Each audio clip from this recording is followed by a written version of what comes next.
What's good, everyone? I'm host Daniel from Sports Maine 2022. Beside me is my cousin Luke, and under us is my brother Adam. Would you like to introduce yourselves? Absolutely. So I think we're two, the biggest fans of the channel. So, we love to make guest appearances when we can. So, appreciate, you us having us on to talk a little bit of NFL free agency. And yeah, again, like you mentioned, I'm Luke Schnacker, the cousin of Sportsman 2022, and excited to talk a little football with you. Yeah, and I'm Adam, Daniel's brother, and I'm excited to talk about a little bit of NFL football. The Super Bowl's already been over for a couple weeks, so I'm ready to start thinking about next season. There's been a little bit of excitement so far, but I'm excited for the combine to get going this week, and then start thinking a little bit harder about the NFL draft and free agency and how it's all going to shake out. Yeah, we're previewing NFL free agency for 2026. We're going to get up to speed, and we're going to look ahead at what we're going to see once free agency starts on, I believe it's March 11th.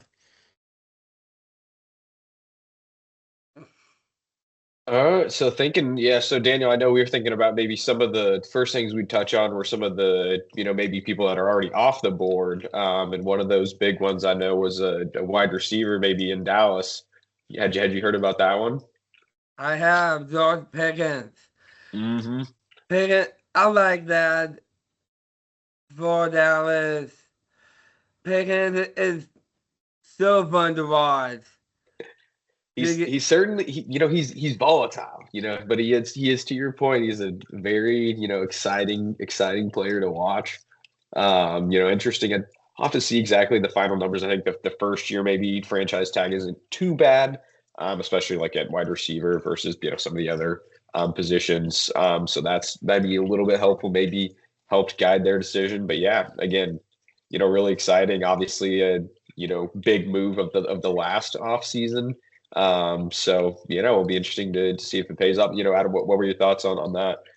28.8 million is the number for Pickens for 1 year, Mhm. which with the way that wide receiver salaries have been going, it's you could stomach 40 it. million is going to Yeah, be the, now the I the over, I know that's the right now the highest average. So I know like Njigba and others are saying they want 41 million a year. So right. he's a bargain. No. Yeah, it kind of is. Pickens is an interesting player, like you were saying, kind of volatile. I didn't know what to expect out of him, since it seemed like Pittsburgh was kind of ready to let him go. Um, but he definitely turned out to be a really good acquisition for the Cowboys, much better than their previous trade for Mingo. But yeah, I'm not surprised that they decided to hang on to him. I'm a little surprised that they got a deal done so fast. We'll see if they're able to sign him to a long-term deal. Usually the Cowboys tend to wait till the last second on those. Maybe the average annual salary will be 42 million by then. We'll see. But we'll have to see what happens with him. I think that it's a good move for Dallas to hang on to him, though. You don't want to let a player like that just go. For sure. And then the other one, which I'll say Pitts getting the franchise tag, which Dan, I think maybe that would have been if we would have done a section on long shots, maybe if Kelsey retires or maybe even if he doesn't, maybe the Chiefs or a team takes a flyer on, somebody with some pretty high potential. So I don't know, that could have been, with or without the franchise tag there, that could have been my long shot, but they took that off my board. But what were your Yeah. thoughts? Um, Heads, I really like that. Well, their head coach is Kevin Stefanski. Hmm. And I am very love that fit in that Stefanski offense with Kyle Pitts. Stefanski's definitely gonna use him. Just no in what capacity, but he will probably use him the way he used Fanon or used Njoku. Oh yeah. Yeah, Yeah, interesting thought. It's interesting that they're kind of keeping the gang back together down in Atlanta. They've kind of had the same core group of players. at least at the skill positions for a few years, and they haven't really had a ton of success. But all of those players have high potential, Yeah. including Pitts and Drake London and Bijan Robinson, all very talented players, but the offense as a Really, whole hasn't really come together. We'll have to see if Coach Stefanski can help them take the next step. yeah, I know this is the Falcons show, but really also they've drafted really well, especially on the defense. So I think, they've really, from, some of the talent that's on the roster, really across the board, I think have really underperformed. Maybe a bounce back year for them. So we'll see. But yeah, and then maybe another some of the early news as well for free agency has been some of the cuts, which we'll definitely see a few more of those coming up. But teams are definitely either restructuring or cutting to try and get under those salary cap numbers. Maybe the first one I'll call out, personally for me, obviously a Chiefs fan, Mike Dana was the first kind of bigger one, and maybe we might see a few more from the Chiefs. But that was kind of one bigger one, and then we've seen kind of a few other again, I would say not major players, but a few cuts from teams. But I guess maybe what were your thoughts on Dana, and maybe anybody you see coming up next? With Mike Dana, I don't think he would be part of the future plan with the Chiefs, being honest. But Dana is just a fun player to watch too. Yeah, I thinking about salary cap, I would have thought that the first player to be cut, especially thinking as a Chiefs fan, the player that we expected to be cut as soon as the Super Bowl ended was Jawan 74. Taylor. Yeah. Off at right tackle for the Chiefs. I know that he's been not quite lived up to the contract and been a point of frustration for Chiefs fans over the last few years, even though he did grade pretty well as far as Pro Football Focus this last year. A little bit better, not as quite as many penalties, but still you save 20 million a year off the cap this year just by cutting him. And the Chiefs started the year 60 million over the cap. So Mahomes did him a nice favor to help out with that, and he got about 40 million off the tab right there by restructuring his contract. But yeah, I would have expected Jawan Taylor to be the first cut of the NFL offseason. I expect it'll still happen. I've heard some rumors being thrown around as far as quarterbacks potentially being cut, some starting quarterbacks potentially being cut. You guys heard anything about that? I've seen some Tua talks with cut and trades, Yeah. and I literally think one of the being cut or being traded is the best option for the Dolphins with Tua. I was say that's another one I kind of it kind of gets lost, and who knows if he can come back with the release of Tyreek Hill, I guess also in the off season. It's a little bit interesting, so we'll see if the Dolphins are just. I mean, not that again that he was going to be a major part of their plans, well past 2 or 3 maybe the next years. But still, again, his release maybe signals again that, to your point, Daniel, that they're willing to maybe blow it up a bit. But we'll see. Yeah, I think if they were to cut him as a pre-June 1st cut this year, it'd be like 90 something million in dead cap space. So that would be the most in NFL history. We'll see if they decide that it's worth it to make that big of a move or not. I don't know. With Tua, I feel like you kind of know what you're getting at this point. He can run certain offenses. He can run the RPO really well. But he's going to be kind of injury prone. He's not going to give you a huge ceiling. And so it's I can see why they would be ready to move on. They feel like they don't have a huge ceiling. They've kind of run their course with him as their quarterback, but they're kind of in a tough position with that contract they signed with him, because now either you take that big hit this year and then you wash your hands of it for next year, and you just accept that a quarter of your cap is going to be paid to a player that's not even on your team, or you got to spread it out over a few years, or hang on to him for another year like the Falcons did with Kirk Cousins, maybe bring in a young quarterback. But there aren't a whole lot of young quarterbacks on the market. Yeah, I mean, I would say, obviously a couple, but maybe they'll go obviously one or two that'll go early in the draft, and then maybe, I mean, who knows? I'm not really a believer in Will. Like I know, like Malik Willis is like one that people Yeah. talk about, but like I don't know. And I think like for the numbers that you would draw, like you definitely wouldn't be somebody that like you would bring along with too. Like that just the numbers wouldn't work on that. Yeah. So probably would take him out of the equation, but maybe for another team, where a team that like Tua wasn't that big of a contract could do something similar with like a Malik Willis. But no, it will be interesting to see, if there are any teams that kind of make that, blow it up decision. Yeah, I thought maybe Daniel, I thought maybe the Dolphins and the Cardinals could just swap Tua and Kyler Murray. I hear they're both shopping them. I could see that, honestly. I don't know how the numbers work out, but change of scenery. I mean, I don't know. I mean, Warren versus, I mean, and I don't know. I'm trying to think who the Cardinals all have. It's what, Rams and 49ers and it's Warren. I mean, it would be a good change up for Tua potentially. Thinking about, potentially, I mean, Seattle's cold, but San Fran and LA and Dome for half the games. So yeah, maybe it could be. There's his long shot prediction of the day. Yeah. There's your long shot. We'd get it in there somewhere now. Kyler Murray traded for Tua straight up. You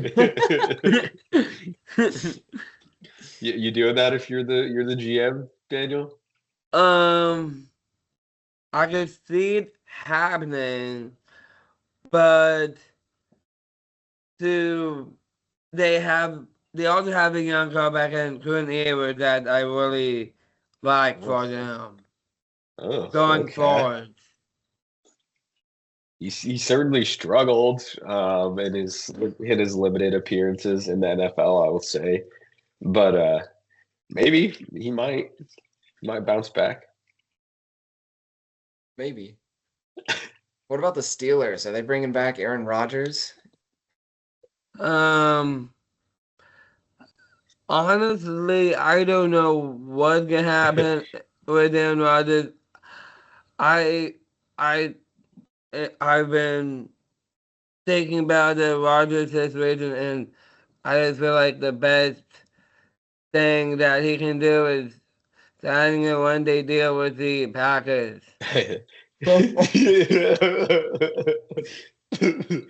Being honest. Daniel said it. Aaron Rodgers is done. I'm just being honest here. That's pretty hilarious. That's fair. maybe the Steelers could sign Malik Willis then, or maybe the Jets. What are the Jets gonna do? Oh man, Jets. I like Malik Willis with the Jets. Oh. The Jets well, last year they had Justin Fields. I was going to say, does he not give you Justin Fields 2.0 vibes, though? That's exactly why I said it. I don't see that with him. Really? Okay. You're more of a believer in him than Fields? Just thinking back to previous Microsoft specials, I clearly wanted Anthony Richardson to Carolina over Boston. I clearly wanted Malik Willis the year before. Okay. I would love Malik Willis to the Jets because he's going to give them maybe the same vibes that the vibes that they don't have yet, the vibes that the Jets are missing out on, like why he will be a good fit with the Jets with that scheme and what they're looking for. If he can actually, I mean, I guess they do have it set up for kind of a dual threat quarterback, but it is, I mean, that requires dual threat, which Justin Fields sometimes was not. Yeah. So I don't know if you think maybe the Malik Willis can be a more accurate passer, can get a more of a structured passing offense.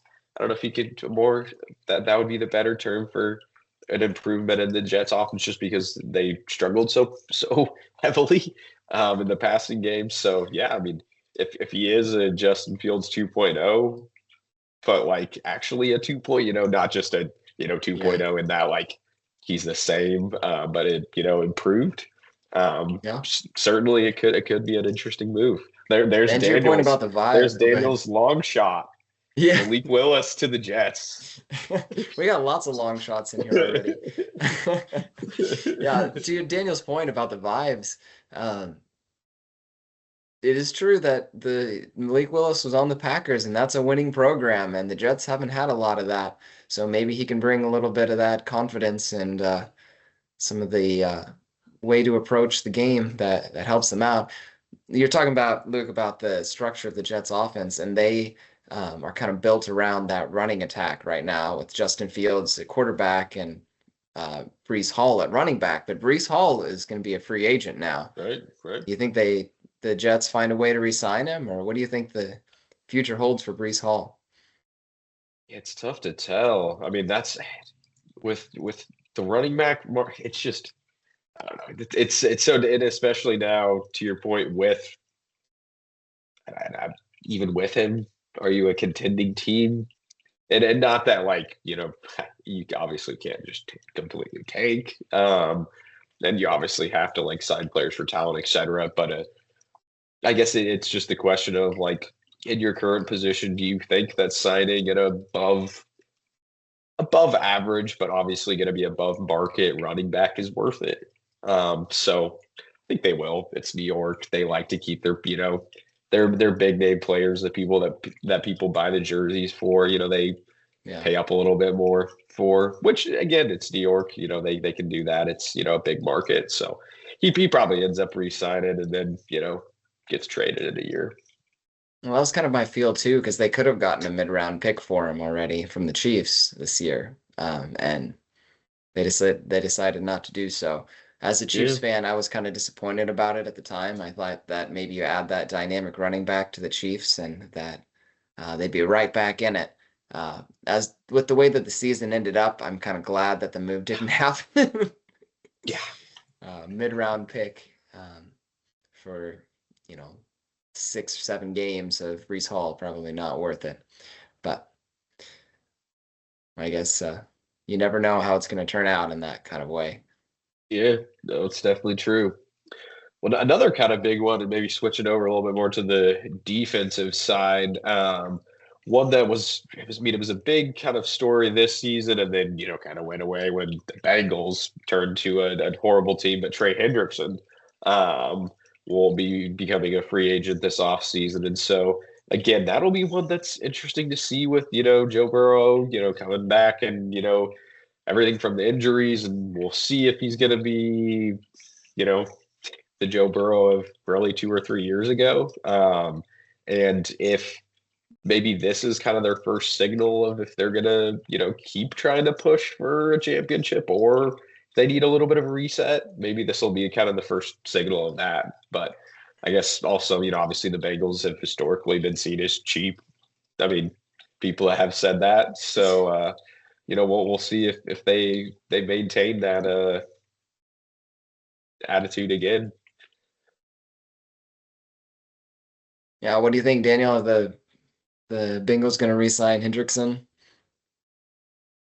Being honest, I don't think they will, because I like the fit with the Colts for Hendrickson. Ooh. Because the Romo connection there with the Colts, I just like that fit a lot, and they got Sauce Gardner, who's going to come back from injury from the Jets by trade. And You got Garrett Wilson. No, that's the Jets. Oh Yeah, yeah, Garrett I was Wilson's on the gonna say. Jets. I was gonna say. I was like, he's good on the Jets. Yeah, and Alec Pierce, though, wide receiver, is one of the top wide receivers in free another agency. free agent. They I might was gonna not be able to say. keep him. I was just saying because I know they did resign. I believe the past year they extended Michael Pittman Jr. Nice. So I think that was kind of, I don't know, to your point, it was maybe they decided him versus Pierce, but yeah, we'll have to see, Daniel, who they can keep or retain. Not to mention that the Daniel Jones is a free agent Right, this year. exactly. And isn't Yeah. Anthony Richardson too? I I could be can wrong. see Maybe that. he's still on under Could his be, rookie or contract. maybe one more year. Okay. I'm thinking maybe he's just been through 3 years, but you might be right. I would I have think to you're right. I'm confirm not that seeing one. him on the list. But and then another kind of bigger one is, or at least I don't know. You mentioned like Breece Hall for the Jets. Another one, Elijah Vera Tucker, actually for the Jets, switching over kind of to offensive line. Sneakily has been one of the best, interior, offensive linemen for the Jets. Really been consistent. Really last couple of years. But again, that'll be one that's interesting. Interesting that we're coming back to the Jets, such a kind of horrible historically team, but for a couple of the free agents, interesting that they still somehow sneak their head. But I think that's one that's interesting to see if they'll continue, investing in an offensive line, and maybe the quarterback decision will maybe guide that, or maybe the Jets will just do their normal thing. Could be. I think the top offensive line free agent this year is Tyler Linderbaum from the Ravens. Sure. The Ravens tend to hold on to their star players when they can. So I kind of expect him to re-sign. What do you think? I expect him to resign mostly because they need him. I'll say it is interesting into mostly the modern NFL, especially with the new coach coming in, but how the trio of center, quarterback, and coach, if they want to keep that consistent and kind of keep that. I mean, not that obviously the Ravens have had the postseason success or really the recent success, but I think obviously Lamar is still a generational talent. I think you can still, maintain that connection, and if they think that they need that, and maybe it would be good to maintain that connection through the transition to a new coach. Maybe that'll, to your point, kind of lead them to pay up. I'm hearing that he may top Creed Humphrey for the highest paid center in the league. I bet. It's a lot of Would not salary shock cap me. on that quarterback center combo, but I mean, you got to pay your best players. If you don't have good players around Lamar Jackson, he's just going to be running around, which he's very good at. Very good at, yes. But yeah, that's fair. That's fair. Although it hasn't really led he's to better when he success. chooses. He's better he's better when he's able to choose to run, not when he's forced to run. So yeah, that's so true. But no, I know that was one big one, and then maybe another one also maybe sticking on the Ravens, which this one I think will be interesting just because he's really in the past couple seasons come on. But Isaiah Likely also will be a free agent, which he sneakily has been. I don't know. I would say at least a top 10, maybe even at times like a top 5 tight end for fantasy. He was at times a top 5 tight end, but probably in the league a top 10 tight end overall. But that'll be one I think that'll be interesting to see. Maybe if he again sticks with the Ravens, or again if they're going to sign, center. Maybe they don't make this re-signing. So a lot of interesting decisions for them. Especially with him versus Mark Andrews. They've kind of had the 1-2 punch at tight end. Yeah. And I know that Mark Andrews is older, and that he's kind of been the number one, and Likely's kind of been the number 1B. so to speak, or number 2 tight end. But it'd be curious to see whether they're ready to let Likely go or whether they try to hang on to both of them. Like you said, are they going to keep him? Are they going to keep their center? Or Yeah. maybe they decide to keep Likely and find another home for Mark Andrews. I haven't heard anybody suggesting that, but it's just Yeah. something I've been thinking about with them, seeing them have 2 successful players at that position. It's hard to hold on to both of them. So Sure. Yeah, no, those are kind of some of the bigger ones. And then I know another one, Daniel, you had mentioned was a Cowboys related and actually a contract extension or kind of a re-signing. You remember that one? Devontae Williams. Yep. Man, I like Devontae Williams. I see him just. He really proved himself last season, and I see him exploding on the scene this next season. even more steps forward for Javonte Williams. Well, yeah, he's a pretty talented running back. Now that he's healthy, he seems to Healthy be. offensive line, and yeah, as I say, get him healthy, and I mean, hopefully a healthy Dak, and I mean now obviously bring back George Pickens, so hopefully some offensive threats, and I think they'll still have Ferguson. I think he's still a couple of years, or I'm trying to remember what his contract is, but Yeah, I he's think he's also still been under a contract. he's been a pretty decent receiving threat for them. So yeah, hopefully, if they can get that all together, get the passing game going, really opens up the game. We haven't even talked about it, but the Super Bowl MVP is a free agent. That tells you how interesting or maybe unique we'll call this past Super Bowl was. But I know one of us on the call here was pretty excited by the results, but maybe the 2 other of us were just kind of ready for the game to be over. Which one of us was pretty excited? Daniel's been pulling for the maybe I was gonna Seahawks for a say, while. maybe talk a little bit about that, Daniel. What were your thoughts on that? I clearly want him back. We just can't let him go. I want to keep that 1-2 punch between Charbonnet and Kenneth Walker because Charbonnet got it in the playoffs, and with Charbonnet down, he had it. K9 had to step up, and I clearly want those 2 back together with Charbonnet healthy, and they're just a wrecking ball crew. Yeah. They're just insane. They're powerful. Kenneth Walker, I'm gonna say this, but this is probably gonna be very, very bold, but kind of reminds me of Terrell Davis a little bit. Well, they both were Super Bowl MVP. Yeah. I got that in common. And another thing about Kenneth Walker, aka K9, but Kenneth Walker, I want him back very badly. Not because I'm biased with the Seahawks, it's because they're gonna have to need him.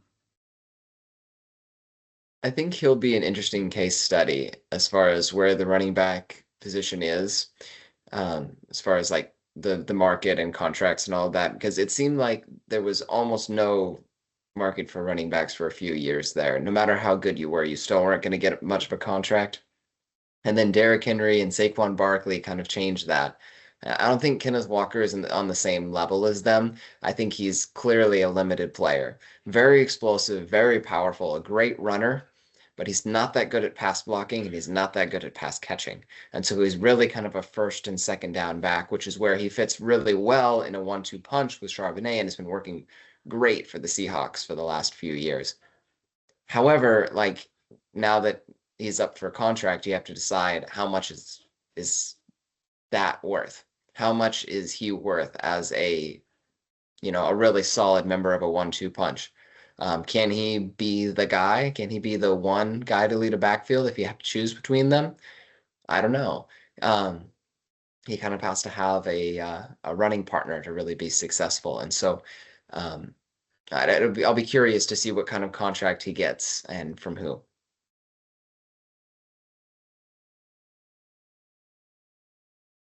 How about you, Luke? Yeah, just thinking on Kenneth Walker. Like my thoughts on Kenneth. I guess I would say Yeah. like obviously I'll echo Adam's thoughts on obviously the little bit of the limited versatility. Also, I guess maybe I'll add on a little bit earlier on the running back conversation. I think that the ones that are really interest me to see how they reset the market is going to be the like Jameer Gibbs and Bijan. So I think those will kind of be the ones that really, obviously, Saquon and they got their money and stuff like that. But I think this next wave and, with the salary cap going up so exponentially, now those will be the ones that I think will be really interesting. But yeah, so we'll see if Kenneth Walker is kind of the first signal for I think what they are they a 1 or 2 year I think out from kind of their big extension numbers.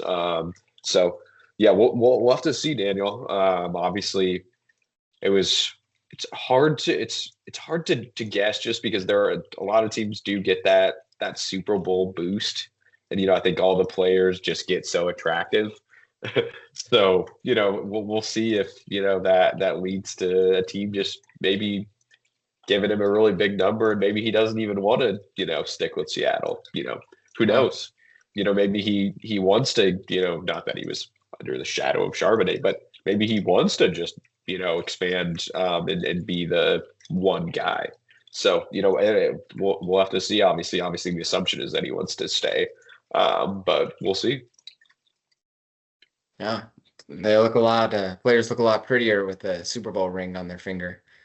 They definitely do. Another one of those big players from the Super Bowl is Rashid Shaheed. He made some big plays in that playoff run for the Seahawks, but he's also a free agent. I'm going to say the Patrick Shaheed. He's more dynamic in the return game. You see him more as a returner Yes. than a wide receiver. Yes. Say both. Mostly because he's just fast. He's insane in the return Right. game. And this probably won't set in yet, but just think about it and thinking about what I saw from what he and just thinking about it, he kind of reminds me of Devin Hester a little bit in the return game. Yeah. He definitely has very, very dynamic and kind of funny little anecdotal stories. So I went to a Saints Falcons game, and of course that game Shaheed was out. And if this tells you anything about his importance to the offense, MVS scored 3 touchdowns on his first or second week from free agency for that game, and was like one of the only targets that got like 100 and something yards and 3 touchdowns, basically coming off the street. So if that tells you anything about his importance to their offense, and obviously he showed that. Yeah, that's wild. He was able to fill the role well, but they were able to find someone else to fill that role too. Mm-hmm. But yeah, I think we've got a lot of the interesting free agents. I'm trying to think, is there anything else we kind of wanted to cover, Daniel? Or are you thinking recap of predictions? Okay, well, I think we've done a few. I think our long shot, maybe we'll all right, let's lock in our long shot predictions then. Does that work, Daniel? Long shot predictions, then possibly some. All right, Daniel, who's your long shot prediction then? What's the one you're locking in? Is it Malik Willis? I want Malik Willis to succeed. I definitely want him to success. But my real long shot, Tory Lanez. Hear me out with this. Yeah. I could see a world where Trey Lance gets traded to the Dolphins Oh, and becomes the next Sam Darnold type. okay. Calling the comeback for Trey Lance. He's actually a free agent, so they could sign him. And they probably wouldn't take a huge deal in order to get him. That would be I, interesting. Adam, are you locking in the Kyler for Tua or no? I don't know how the numbers work out on that one. My long shot is gonna be that there's some rumors flying around that Tyreek Hill, now that he's been cut by the Dolphins, could be coming back to the Chiefs. In some ways, I think it might be a nice fit. And when it comes to, he already knows the offense pretty well. He's got that established rapport with Patrick Mahomes. Both of them can be rehabbing this off season together. So I could see it happening. But my long shot instead of that is actually going to be the Chiefs find a way to sign Mike Evans away from the Buccaneers to add a big body, strong, true X outside receiver to go along with all their little shifty 5 yards in a cloud of dust possession receivers. So that's my long shot prediction.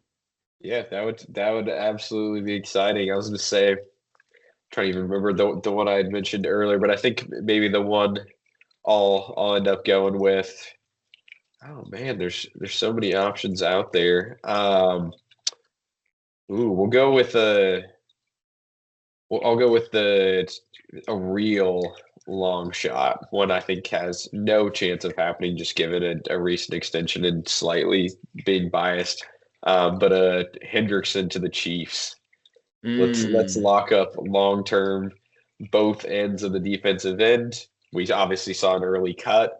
Is that signaling? We can use that 9, 10 million towards. I don't think it is, but I think an absolute fun long shot would be the Chiefs solidifying their defensive line, and then maybe hopefully then being able to either go offensive line and cut Jawan Taylor in the draft, or use that to get a very high value receiver early pick. So it'll be interesting to see kind of the interplay of free agency and the draft and that interesting position to be in. Yeah, it certainly would make the Chiefs pass rush look a lot better if you got Hendrickson on one side next to Chris Jones, and then you got Karlaftis on the other. Chiefs definitely haven't had a lot of high pedigree, high draft pick talent on that defensive line outside of Chris Jones for a while. So that would be pretty cool. All right. Thinking Cool. any other predictions or anything, Daniel, or should we? I would say Mike Evans to the Steelers. Okay.